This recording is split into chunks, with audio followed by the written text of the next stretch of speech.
Yang sakit Allah sembuhkan sakitnya. Yang masih sulit rezekinya, insya Allah mudah-mudahan Allah berikan rezeki yang halal, yang berkah dan yang banyak. Amin. Jadi sebelum masuk nanti di dalam pembahasan daripada guru kita Ibu Hujain bin Usman Al-Hamid, saya keluar sedikit daripada pembahasan yang mana sudah menjadi pembahasan hari ini. Karena saya lihat di sini banyak daripada kita emak-emak, betul? Banyak daripada kita emak-emak, betul? Betul. Betul? Betul. Kalau suaranya lemas berarti bukan emak-emak. Oke, kita ganti. Banyak yang hadir di sini adalah calon emak-emak, betul? Yang emak-emak juga calon, teriakannya lebih keras. Jadi di sini kita adalah calon-calon daripada ibu ataupun calon daripada anak-anak kita. Maka saya akan menyampaikan karena dianggap penting. Ini adalah wasiat daripada Nabi kita Muhammad sallallahu alaihi wasallam yang insya Allah ketika nanti kita punya anak, kita didik, kita ajar dengan wasiat yang diajarkan. Kalau belum punya anak, boleh kita ajarkan kepada adik-adik kita, orang tua kita, tetangga kita, siapapun dia, ajarkan kebaikan ini kepada mereka. Insya Allah punya manfaat yang sangat besar. Kata Nabi, jika ingin sampai kepada Allah Subhanahu wa Ta'ala, ada 3 hal yang harus kita ajarkan kepada anak-anak kita. Yang pertama, kata Nabi, hubbun Nabi atau cinta kepada Nabi. Ajarkan kepada anak-anak kita untuk cinta kepada Nabi Muhammad SAW. Kita semua tahu jelas bahwa dengan cinta kepada Nabi, maka itu pertanda cinta kita sampai kepada Allah Subhanahu wa Ta'ala. Bohong kalau kita mengaku cinta kepada Allah tetapi kita tidak cinta kepada Nabi Muhammad SAW. Jadi bagaimana untuk kita ajarkan kepada anak-anak kita, saudara-saudara kita? Ajak mereka hadir di majlis-majlis ilmu seperti ini, hadir di majlis-majlis salawat, hadir di majlis-majlis maulid. Dengan hadirnya saja, enggak usah baca apa-apa, insya Allah hatinya akan timbul mahabbah atau cinta kepada Nabi Sallallahu Alaihi Wasallam. Setelah sudah cinta kepada Nabi, maka pasti akan cinta kepada Allah. Ketika cinta kepada Allah, maka apapun yang dia perintahkan oleh Allah, dia akan mengikutinya. Dan apa yang tidak suka, apa yang dibenci, apa yang dilarang, maka dia pun akan menjauhinya. Itu cinta. Jadi cinta ini bukan cinta buta, bukan cinta monyet, tapi cinta yang sebenar-benarnya cinta. Kalau kata anak-anak muda sekarang cinta monyet, itu artinya tahu nggak cinta monyet? Ya, siapa yang cinta-cintaan sebelum nikah itu namanya monyet. Jadi dikatakan cinta monyet. Jadi kalau tidak mau dibilang monyet, jangan ada cinta-cintaan kecuali Nabi kita Muhammad Sallallahu Alaihi Wasallam. Yang pertama paham? Oke, yang kedua kata Nabi, ingin selamat, ingin sampai kepadaku, ingin sampai kepada Allah.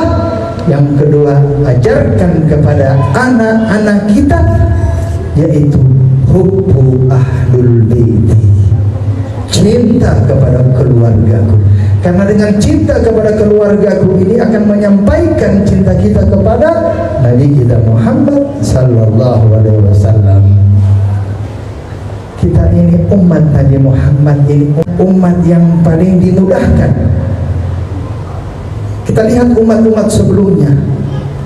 Umat Nabi Musa alaihi salam, ketika Nabi Musa berada di Bani Israel, umat-umat yang jauh daripada Bani Israel tak dapat melihat gambaran daripada Nabi Musa alaihi salam.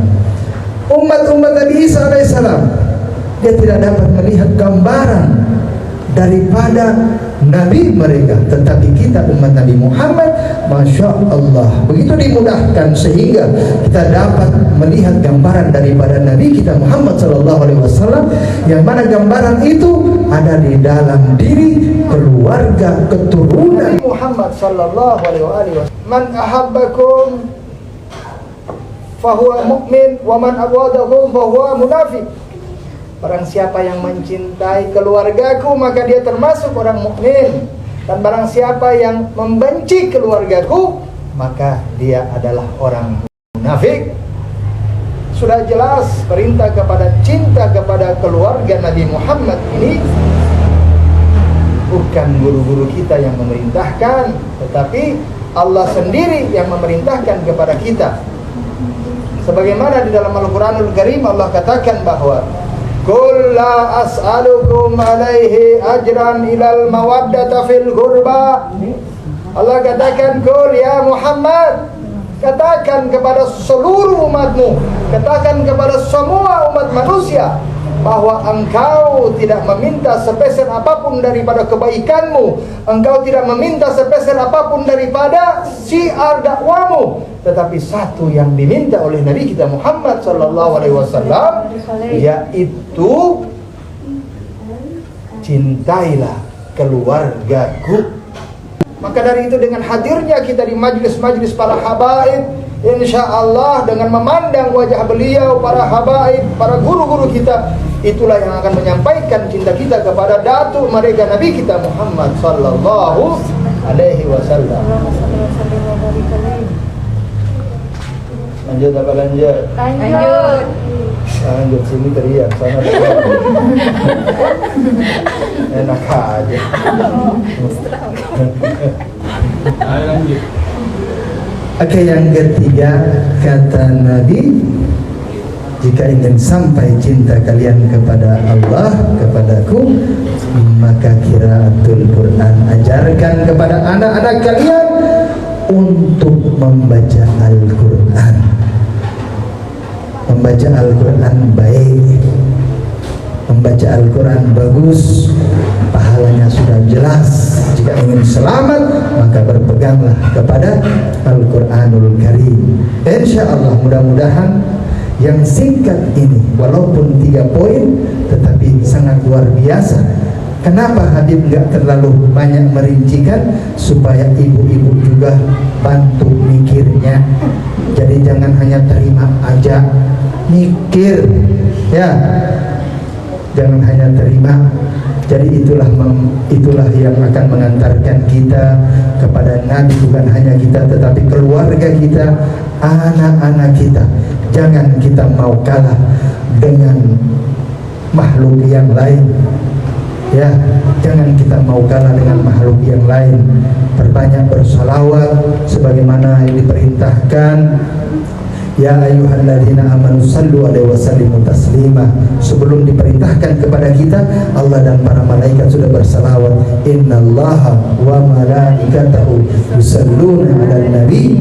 Ya ayyuhalladzina amanu sallu. Sesungguhnya Allah dan para malaikat bersalawat kepada Nabi. Allah bersalawat kepada Nabi artinya Allah memberikan rahmat. Malaikat bersalawat kepada Nabi artinya malaikat meminta, memohon rahmat kepada Nabi.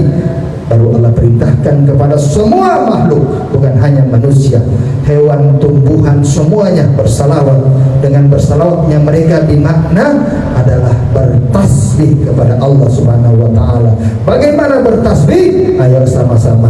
Subhanallah walhamdulillah wala ilaha illallah wallahu akbar wala haula wala quwwata Illa billah. al-aliyyil azim. Subhanallah Alhamdulillah. wala ilaha Illallah. wallahu akbar wala haula Wala quwwata illa billahil aliyyil azim. Yang terakhir, jangan kalah sama makhluk yang lain, bagaimana mereka punya kerinduan kepada Nabi, bagaimana mereka punya cinta kepada Nabi. Bahkan ada satu cerita, satu kisah yang mana ketika Nabi Shallallahu Alaihi Wasallam ini sedang bersama sahabat, Sayyidina Ali karamallahu wajhah sedang melakukan perjalanan yang jauh di dalam gurun pasir yang begitu luasnya dengan teriknya matahari. Ketika dalam perjalanan dengan penuh kecapean beliau semua, disitulah bertemu, beliau mendapati sebuah pohon yang mana pohon ini sangat rindang. Pohon ini berada di tengah-tengah gurun pasir yang begitu panas. Dan disitulah tempat beliau berteduh, disitulah tempat beliau beristirahat. Ketika sedang beristirahat melepaskan capeknya dalam perjalanan beliau dengan Sayyidina Ali, tiba-tiba terlihat langit begitu hitam yang begitu menakutkan. Sayyidina Ali semakin lama semakin dekat itu hitam yang datang. Ternyata hitam ini bukan hujan, ternyata hitam ini bukan mendung, ternyata hitam yang menuju kepada Nabi dengan suara yang bergemuruh. Semakin lama semakin dekat. Sayyidina Ali pun berjaga-jaga, bersiap-siap. Dia ingin mencabut pedangnya. Dia mencabut pedangnya bukan karena dia takut kepada gerombolan hitam itu, tetapi jangan sampai segerombolan ini menyakiti daripada Nabi Muhammad SAW. Beliau mencabut pedangnya, ternyata segerombolan ini adalah tawon, segerombolan tawon yang datang dengan begitu banyaknya, bukan ribuan, bukan ratusan, bahkan jutaan, triliun. Ketika itu tawon datang, ketika Sayyidina Ali karamallahu wajhah beliau mencabut pedangnya, Nabi pun tersenyum. Sayyidina Ali menatap wajah Nabi Muhammad, "Ya Rasulullah, kenapa engkau tersenyum? Aku takut jangan sampai gerombolan lebah ini menyakitimu ya Rasulullah." Apa yang dikatakan Nabi? "Ya Sayyidina Ali, sesungguhnya tahun-tahun ini dia datang untuk melihatku, dan sekarang ini saya sedang bercakap-cakap ataupun saya sedang berbicara dengan raja daripada tawon itu." Apa yang dikatakan tawon? Tahu tawon? Apa tawon? Lebah. Kata Nabi, saya sedang berbicara dengan raja daripada lebah ini. Apa yang dikatakan raja lebah? "Ya Rasulullah, begitu mulianya negeri kami sehingga didatangi oleh engkau. Engkau adalah manusia mulia, manusia ciptaan Allah yang sangat mulia di atas bumi ini. Maka aku perintahkan kepada seluruh bala tentara tawonku, maka aku perintahkan kepada mereka semua yang mana tinggalnya di lautan, tinggalnya di sungai, tinggalnya di hutan. Aku perintahkan, datanglah kalian, sesungguhnya tanah kita kedatangan manusia mulia Nabi kita Muhammad SAW. Jutaan, ribuan, triliunan tahun ini datang hanya ingin melihat wajah Nabi Muhammad SAW, karena begitu rindu, begitu cinta kepada Nabi Muhammad SAW. Dan ketika tiba-tiba setelah percakapan selesai, Raja Tawon memberikan madu untuk diminum oleh Nabi SAW. Ketika Nabi dan Sayyidina Ali meminum itu madu, Masya Allah, capeknya hilang, pegelnya hilang, dahaganya hilang, laparnya hilang, semuanya tertutup karena diminum madu oleh Nabi Muhammad SAW. Ibu-ibu di sini ada yang suka madu, ada yang nggak suka madu. Sesungguhnya madu itu sangat nikmat. Sesungguhnya madu itu sangat lezat. Orang yang tidak tahu saja kalau madu itu nikmat, maka dia akan berkata madu itu pahit. Kalau bicara madu begini, mungkin Habib juga udah paham. Tapi alhamdulillah semua suka madu, Masya Allah. Tapi yang kita minum biasa, yang kita beli madu-madu itu madu palsu. Yang kita beli di toko, beli di ini, itu madu palsu. Kalau madu asli, kita bawa pulang piring pecah, gelas pecah, kadang TV pecah, kasar-kasar juga ya Allah, koper di luar. Itu madu asli. Jadi yang kita minum ini baru palsu, tapi sudah terlanjur. Tadi kan mau dimadu, tadi kan mau madu, tidak dijawab. Saudarman, udah izin. Jadi Nabi katakan, wahai Raja Tawar, bagaimana madumu begitu lezat, begitu nikmat, membuat kita menjadi kuat dan segar. Apa yang dikatakan, ya Rasulullah, sesungguhnya aku merintahkan kepada tentara-tentaraku, anak-anak buahmu daripada Tawar ini, ketika mengambil itu bunga, mengambil itu sari daripada buah, saya merintahkan mereka semuanya untuk bersalawat kepadamu. Allahumma sholli wa sallim ala sayyidina Muhammad wa ala sayyidina Muhammad, sehingga salawat inilah yang membuat madu ini menjadi nikmat.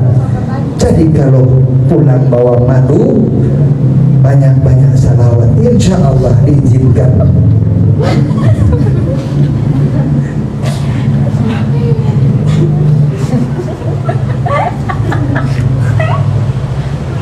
Jangan ingat madu, ingat yang tadi ya. Oke.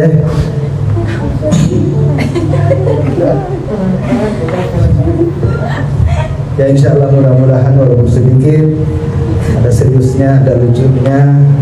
Ambil yang seriusnya, ambil ilmunya, insya Allah nanti dilanjutkan oleh Ibu Syekh supaya kita mendapatkan ilmu yang lebih banyak lagi. Assalamualaikum warahmatullahi wabarakatuh. Waalaikumsalam warahmatullahi wabarakatuh.